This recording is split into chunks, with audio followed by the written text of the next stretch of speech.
배당 정책에 관한 세 번째 시간입니다. 자, 이번 시간에는 현실적 배당 정책과 배당과 관련된 여러 가지 정책에 대해서 살펴보는 시간을 갖도록 하겠습니다.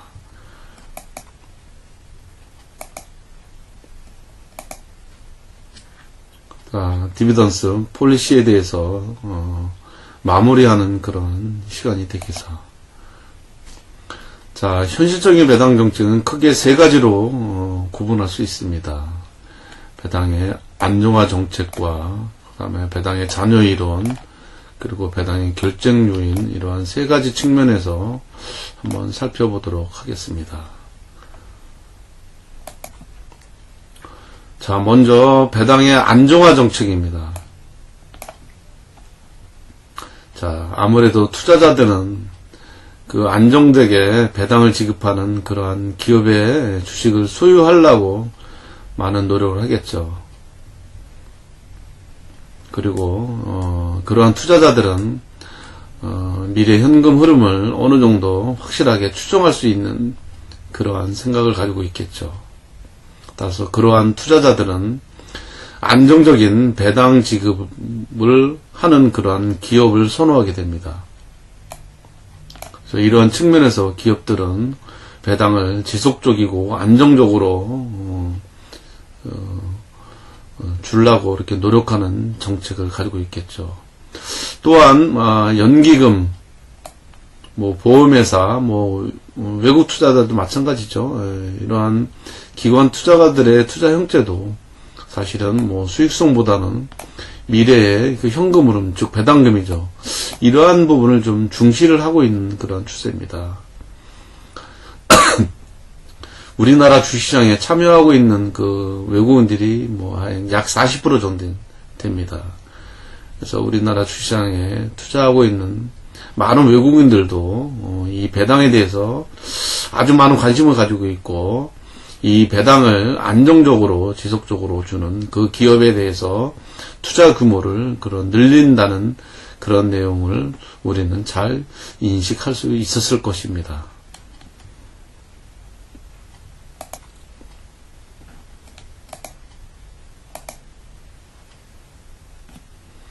자, 그 그림을 하나 갖고 왔어요. 도표를 갖고 왔습니다. 자, 배당의 변화와 이제 주가의 흐름입니다. 그래서 파란 선은 배당이 감소하는 그런 부분을 나타내고 있고요. 이 빨간 선은 배당이 증가되는 모습을 가지고 있습니다. 자, 그 배당이 늘어남에 따라서 그 기업의 주가는 어떻게 영향을 미치고 있는지를 나타내는 거죠. 당연히 그 기업들이 배당을 발표하겠다, 이렇게 이제 발표를 특정 시점에서 발표를 하겠죠.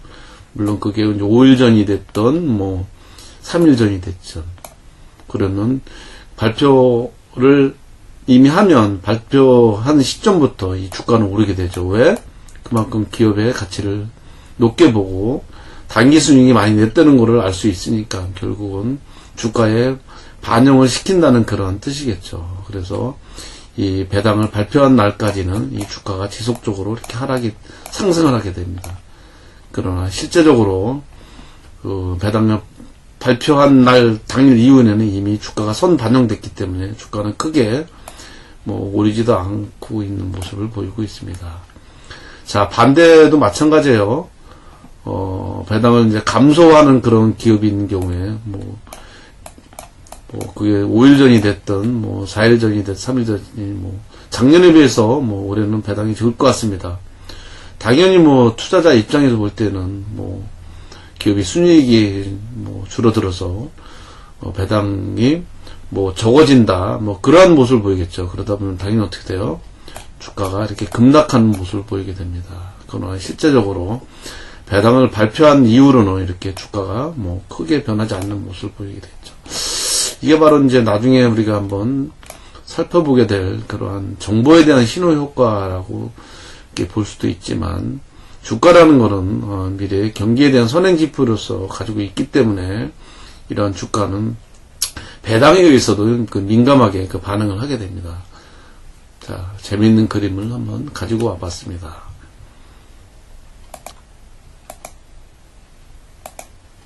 자, 그러면 이번에는 배당의 안정화 정책을 수립한 그 기업에 대한 그림을 한번 가지고 왔습니다.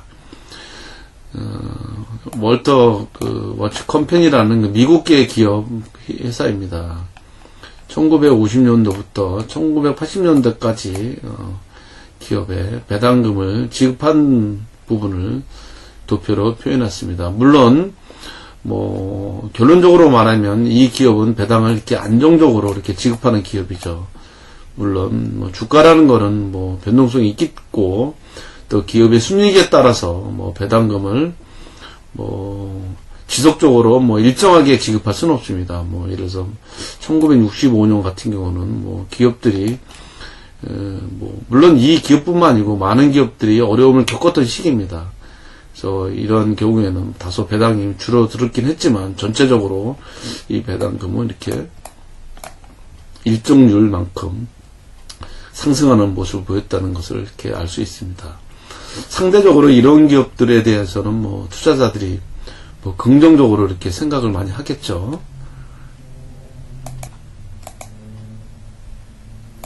자, 그러면 미국계 기업에서 배당을 하고 있는 그 기업들에 대한 산업별 배당 성향에 대한 부분을 잠시 살펴보도록 하겠습니다. 자, 기업은 먼저 이제 마이크로소프트, 맥도날드, 휴대패커드, 보잉, 존슨앤존스, 그 다음에 액션, 두크파워 이렇게 기업을 대상으로 했습니다. 자, 먼저 부채와 그 자본 비율이죠. 즉, 뭐 부채라는 거는 뭐 주로 은행 차입이나 뭐 채권이 있을 수도 있고, 뭐 에코티는 뭐 주식이잖아요. 그러니까 자기 자본하고 타인 자본 비율입니다. 그래서 기업에 따라 뭐 자본 구조가 다양하게 나타납니다. 이렇게 보면 예를 들어서 마이크로소프트 같은 경우는 뭐 거의 100%가 거의 자기 자본이죠. 맥도날드 같은 경우는 뭐 거의 뭐 40대 60. 휴대패커도 거의 뭐 주식이네요. 94%. 보잉 같은 경우는 뭐 약 20%가 부채, 80%가 이제 주식이고. 존슨앤존슨은 또 마찬가지로 20%가 부채, 80%가 뭐 자본 이렇게 돼 있죠. 자, 엑손 약 17%가 부채고 83%가 주식이네요. 그리고 두크파워 같은 경우는 뭐 4대 6이네요. 자, 이 기업에 대해서 이렇게 그 배당금하고 주가랑 이렇게 봤습니다. 맥도날드 같은 경우는 뭐 주가 100불 대 거의 뭐 배당금 없네요. 맥도날드 같은 경우에는 뭐 주가 48달러에 뭐 배당금 0.27달러 그러니까 약 배당 수익률이 0.6% 되는 거네요. 자, 휴대패커드 같은 경우에는 뭐 주가 102불에 뭐 배당금 0.80 그래서 0.7% 배당금을 주네요. 자, 그리고 보잉 같은 경우에는 자, 주가 89에 뭐 1불 정도 주네요. 그래서 1.5% 배당금 주고 있고, 존슨앤존스 96달러에 1.32 정도 배당금 주니까 1.5%. 액션 같은 경우는 주가가 81불인데 그 3불 배당을 줬네요. 그래서 3.8%. 두크파워 같은 경우에는 뭐 주가가 50달러인데 뭐 2달러 배당금 줬네. 그래서 배당 수익률이 4% 이렇게 되어 있습니다. 그리고 각각 기업에 대한 프로젝티드 글로스를 한번 봤습니다. 뭐 상대적으로 뭐 맥도날드와 휴대패커드는 이렇게 뭐 성장률이 좋네요. 그리고 보잉, 존슨앤존스, 액션, 두크파워 이렇게 뭐 이렇게 성장률을 가지고 있습니다. 자, 배당 성향입니다. 아무래도 순이익에서 결국 몇 프로 배당을 하냐 이런 부분을 나타내겠죠. 뭐 두크파워 같은 경우 거의 뭐 배당성이 70%가 넘네요. 액션도 60%고 존슨앤존스는 한 30%, 5%, 그 다음에 뭐 보잉사 뭐 30% 이렇게 되고 그죠? 예, 그래서 우리나라는 아니고요. 미국으로 볼 때는 이제 고배당 그 성향을 가지고 있는 산업들은 뭐 주로 전기가스, 은행보험 이렇게 되고 있고요. 저배당 성향을 가지고 있는 사람은 라이트와 제약 이렇게 좀 정리를 했습니다. 자, 뭐 산업별로 배당성이 분명히 차이가 나죠. 물론 우리나라 기업도 뭐 상대적으로 많은 차이가 나긴 합니다. 자, 이번에는 이제 배당에 대한 잔여 이론입니다. 자, 이 이론의 기본 내용은 해당 기업과 동일한 위험을 가지는 그런 다른 투자안의 수익률보다도 만약에 재투자 수익률이 높다면 주주는 배당보다는 유보이익에 의한 재투자를 선호한다는 그러한 측면에서 시작을 한 그러한 이론입니다. 자, 기업의 배당 정책이 변화가 되면 당연히 뭐 기업의 자본 구조 변동이 되겠죠. 그죠? 당연히 이러한 자본 구조가 변동이 되면 당연히 뭐 기업의 비용, 여러 가지 비용이 있죠. 뭐 보통주의 자본 비용, 우선주의 자본 비용, 채권에 대한 자본 비용 등등 뭐 자본 가중평균 자본 비용 분명히 변할 수 있습니다. 그리고 이 배당 그래서 기업이 수행하게 되는 배당 정책은 결국은 수립을 할 때 기업의 최적 자본 구조, 장기 자본이나 타인 자본, 단기 자본이나 또는 자기 자본이나 타인 자본, 어떤 자본 구조와 또는 각각의 자본을 씀으로써 발생될 수 있는 비용을 고려해야 되잖아요. 따라서 대다수의 기업들은 그러한 순이익을 투자 결정에 따라 뭐 재투자를 하게 되잖아요. 그래서 기업들은 최적 자본 구조에 적합한 자기 자본을 충당한 이후에 남은 부분이 있으면 배당을 하게 되죠. 그래서 기업들에 대한 배당 정책은 결국은 투자안에 대한 그러한 수익률하고 주주의 그러한 요구 수익률에 의해서 결정된다는 것을 우리는 알 수가 있습니다. 자, 그러면 배당을 결정하는 현실적 요인에는 어떤 것이 있는지 살펴보도록 하겠습니다. 자, 단기 순이익이죠. 뭐 단기 순이익이 뭐 당연히 많으면 뭐 충분히 많은 배당을 할 수 있습니다. 그죠? 자, 또 하나는 법률상의 만약 제한이 있음으로 해서 배당이 많이 뭐 할 수도 있고 적게 할 수도 있어요. 만약에 채권자에 대한 그런 측면에서 자본 유지 정책을 가지고 있으면 채권자에 대해서 어떻게 돼요? 이자를 지급해야 되니까. 또는 뭐 주주에 대한 그러한 배당 확보 정책 이런 것들이 뭐 법률상의 제한이 있다면 이런 부분이 배당에 영향을 미칠 수가 있습니다. 자, 기업의 유동성 마찬가지요. 기업에 만약에 유동성을 많이 가져가려면 당연히 뭐 배당을 적게 해주고 뭐 내부 유보를 시키겠죠. 자, 또 하나 기업의 성장 가능성도 마찬가지입니다. 성장 가능성이 높은 그런 사업이 있을 경우에는 배당을 줄이고 뭐 내부 유보 시킬 수가 있겠죠. 그럼 배당이 당연히 뭐 줄어듭니다. 자, 부채의 상한 업무도 마찬가지 영향을 미칠 수 있습니다. 곧 돌아오는 부채가 있을 경우에는 갚으려면 천상 배당을 유보해야 되겠죠? 그런 부분이 있을 수 있습니다. 자, 만약에 또 사채권자에 대한 배당 제약이 있을 경우에는 또 만약에 뭐 배당을 뭐 안 주거나 뭐 덜 줄 수 있죠. 그죠? 유보시킬 수 있습니다. 또 하나는 기업에 대한 지배권도 배당에 영향을 미칠 수 있습니다. 만약에 현재 지배권을 유지를 하고자 하는 그러한 기업들인 경우에는 당연히 뭐 배당 영향이 뭐 당연히 뭐 낮은 모습을 나타내겠죠. 그죠? 자, 기업의 투자 수익률 또한 마찬가지입니다. 그래서 기업의 투자가 좋을 것으로 예상되는 그러한 사업성이 있으면 당연히 내부 유보를 시키겠죠. 배당을 줄이면서까지도. 자, 자본 조달의 용이성 또한 배당의 결정이 요인하게 됩니다. 아무래도 자본 조달이 용이하게 되면 뭐 굳이 내부 유보를 시키지 않아도 됩니다. 그냥 배당하면 되겠죠. 자, 또는 세금 문제가 있습니다. 만약에 자본이득을 만약에 선호할 경우에는 뭐 당연히 배당 정책도 영향을 받을 수 있겠죠. 자, 이번에는 그 배당 정책의 그 마지막 파트입니다. 자, 그러면 기업들이 수행하고 있는 그 배당에 관한 정책이 어떠한 것들이 있는지 살펴보도록 하겠습니다. 자, 크게 주식 배당과 주식 분할과 병합 그리고 자사주 매입이 있습니다. 자, 먼저 주식 배당입니다. 자, 주식 배당은 먼저 기업의 입장에서 주주의 관점에서 먼저 살펴봐야 됩니다. 자, 먼저 기업의 입장에서의 장단점을 살펴보도록 하겠습니다. 자, 주식 배당으로 인해서 기업들은 현금의 사회 유출을 방지할 수 있겠죠. 그리고 일시적인 그런 자본인 유보이익을 또 영구 자본화할 수 있죠. 그리고 주가를 적정 범위로 이렇게 하향 조정할 수 있는 그러한 장점이 있습니다. 그럼에도 불구하고 주식 배당을 하게 되면 여러 가지 단점이 발생될 수 있습니다. 자, 주식 배당을 하게 되면 신주를 발행하기 때문에 그 발행 비용이 추가로 부담될 수 있죠. 또한 발행 주수가 늘어나면 그만큼 미래에 대한 배당 압력이 또 늘어날 수 있겠죠. 그죠? 그리고 마지막으로 주식 배당 이후에 주당 이익하고 주가 하락을 우려하는 그런 투자자에 의해서 일시적으로 주가가 하락할 수 있는 가능성이 있는 것입니다. 자, 이번에는 주주의 입장에서의 주식 배당에 대해서 살펴보도록 하겠습니다. 배당 안정화를 유지하는 기업인 경우에는 당연히 미래 총 배당액이 증가되겠죠. 그리고 수익성 사업 투자 재원을 마련하기 위해서 주식 배당을 한다는 그러한 신호 효과도 가져올 수 있겠죠.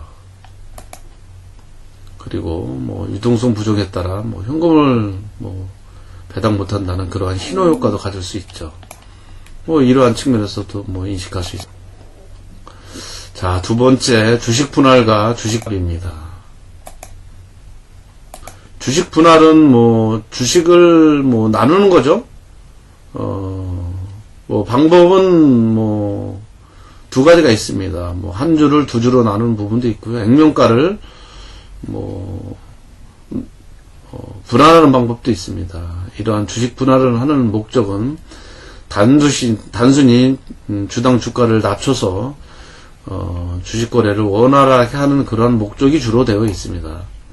아까도 말씀드렸듯이 주식 분할의 방법은 한 주를 두 주 이상으로 분할하는 방법입니다. 자, 주식 분할하게 되면 시장의 신은 어떻게 나타나겠죠? 당연히 주식 수만 분할 배수만큼 당연히 늘어나잖아요. 그러다 보면 그만큼 거래량이 활발하게 늘어날 수 있는 그러한 신호 효과를 가져오겠어. 반대로 주식 분할의 반대 방법이 있습니다. 너무 거래 주식수, 유통 주식이 많으면 주가가 올라갈 갈 수 있는 가능성이 적기 때문에 주식을 병합하는 그런 방법이 있을 수 있겠죠.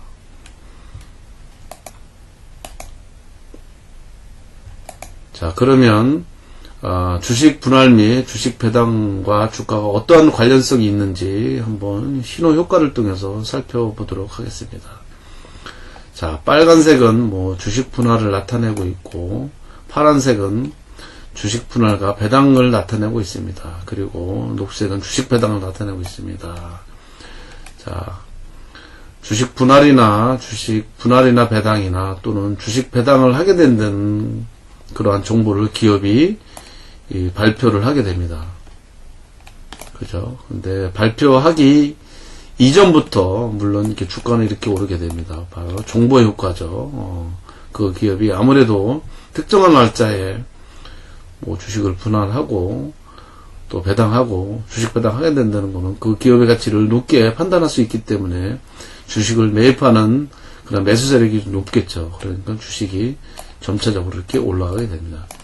그러나 막상 주식이 발표된 그러한 신호 효과가 나타나는 이유는 거의 주가는 이렇게 변하지 않게 되는 모습을 보입니다. 따라서 이러한 그 신호 효과에 의해서 주가가 바뀌는 그런 부분을 도표로 나타낼 수 봤습니다.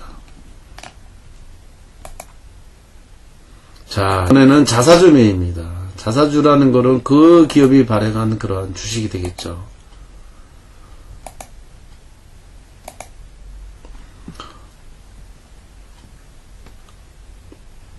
자, 기업들이 주주들한테 줘야 될 그 배당에 대한 그러한 자금을 가지고 만약에 자사주를 매입해봐요. 당연히 시장에서 거래되고 있는 그런 유통 주식수를 감소시키죠. 당연히 유통 주식수가 감소되는 만큼 당연히 주가는 올라가는 모습을 보이게 됩니다. 그렇죠? 그래서 이 부분을 두 가지 측면에서 다시 한번 살펴보도록 하겠습니다. 자, 주주들이 만약에 기업들이 자사주를 매입하게 되면 결국은 주가가 상승하게 되니까 어떻게 돼요? 주가가 올라가니까 뭐 주가 상승에 따라서 매도를 하게 되죠. 주식을 매도하게 되면 어떻게 돼요? 당연히 주식을 가지고 있지 않으니까 당연히 배당을 못 갖게 되죠. 그래서 배당 소득이 없어집니다. 반대로 뭐 주식을 팔았으니까 당연히 그만큼 자본이득이 생기겠죠. 캐피탈 게인이 생깁니다. 자, 그죠? 그러다 보면 배당을 받게 되면 배당 소득세를 내지만 자본이득을 받게 되면 그만큼 세금을 덜 내죠. 그래서 당연히 세금 효과가 플러스나게 나타나게 됩니다. 자, 반대로 기업들이 배당 자금을 가지고 배당을 지급하게 됩니다. 그럼 어떻게 돼요? 우리가 지난번에 살펴봤죠? 배당을 주는 만큼 어떻게 돼요? 주가 하락이 된다 그랬죠. 그죠? 예, 주가가 하락이 됩니다. 예, 그죠? 그러면 주가가 하락이 되니까 어떻게 돼요? 심리가. 주식을 보유하게 된다 그랬죠. 그죠? 그럼 주식을 보유함으로써 그 기업이 이익에 나게 되면 그 이익의 범위 내에서 배당을 받게 되잖아요. 그죠? 뭐 당연히 이렇게 배당 소득이 발생이 되게 됩니다. 자, 배당을 받는 대신 어떻게 된다 했어요? 반대. 트레이드오프에 의해서 자본이득은 뭐 받을 수 없죠. 예, 주식을 파는 게 아니고 보유를 하고 있으니까 캐피탈 게인 자본이득은 나타낼 수 없습니다. 자, 그렇지만 연말에 배당을 받게 되면 결산일에까지 주식을 보유하고 있으면 배당을 받는다 그랬죠. 그러면 그 배당을 받은 만큼 당연히 이 세금 효과가 어떻게 돼요? 줄어들죠? 어때요? 배당 소득세를 내야 되니까. 자, 그래서 자사주 매입의 측면에서 한번 살펴봤습니다. 그리고 배당 지급에 따른 그런 부분을 살펴봤습니다.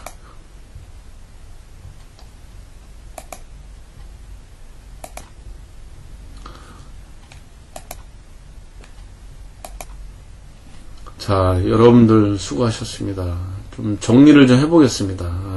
우리가 이번 차시에서는 기업이 배당을 유지하려는 그러한 이유에 대해서 쭉 한번 살펴봤고, 또 그리고 이러한 배당과 관련된 여러 가지 측면에서 한번 살펴봤습니다. 기업들이 꼭 현금 배당만 있는 거 아니고요. 주식으로 배당할 수 있습니다. 그리고 기업들이 너무 또 기업에 유통 주식이 많으면 그만큼 주가가 또 올라가지 않는 부분이 좀 있습니다. 그러다 보면 기업들이 자사주 매입이라는 그 카드를 써서 주가를 올림으로써 그 주주의 가치 제고를 위한 노력도 하겠죠. 반대로 너무 또 유통 주식이 적으면 보유하는 사람으로 인해서 주가가 안 올라가는 경우도 있습니다. 그래서 그런 경우에는 주식 분할을 시킴으로써 유통이 활발하게 이루어지게 함으로써 그 주식을 가격을 높임으로써 그 주식의 가치를 지속적으로 높이는 그런 정책을 쓸 수도 있습니다. 물론 기업들이 과연 배당을 많이 할 거냐, 뭐 내부 유보를 할 거냐, 그런 부분은 전적으로 뭐 기업의 규모나 상태나 또는 뭐 제품에 따라서 또는 위험에 대한 부분에 따라서 분명히 다르게 나타날 수 있습니다. 자, 하지만 기본적으로 이러한 금융시장에서 투자자들이 바라보는 시간은 아무래도 신호효과가 분명히 존재합니다. 그래서 배당을 일정하게 지속적으로 하는 그런 업체에 대해서, 기업에 대해서는 긍정적인 그런 시각을 많이 가지고 있는 건 분명히 사실입니다. 그러다 보면 그런 기업의 주식을 많이 사겠죠. 당연히 그러한 기업들은 또 주가도 같이 올라가게 되는 모습을 보이게 됩니다. 그래서 대체로 보면 배당을 주는 기업들에 대한 주가는 대체로 주가도 안정적으로 유지하고 있는 그러한 모습을 보인다고 볼 수가 있습니다. 자, 여러분들 세 차례에 거쳐서 배당에 관한 기본적인 개념하고 배당이 이러한 기업 가치에 영향을 미치는지 안 미치는지에 대해서 여러 학자들에 대해서 정리된 그러한 공식을 가지고 좀 살펴봤습니다. 그리고 이러한 배당이 기업 측면에서 볼 때 또는 주주 측면에서 볼 때 어떠한 장단점이 있는지를 아울러 살펴봤습니다. 자, 여러분들 세 차례에 걸쳐서 강의를 수강하면서 도움이 됐기를 바랍니다. 다소 부족한 내용은 교재를 중심으로 해서 살펴보면 이해하는데 크게 어려움이 없을 것이라고 판단이 됩니다. 혹시 여러분들 중에 이해가 부족한 부분이 그래도 있다면 여러분들 의사소통 수단이 있죠. 카톡이나 아니면 문자나 이메일로 주시면 여러분들한테 충분히 답변을 다시 드리도록 하겠습니다. 자, 마치도록 하겠습니다.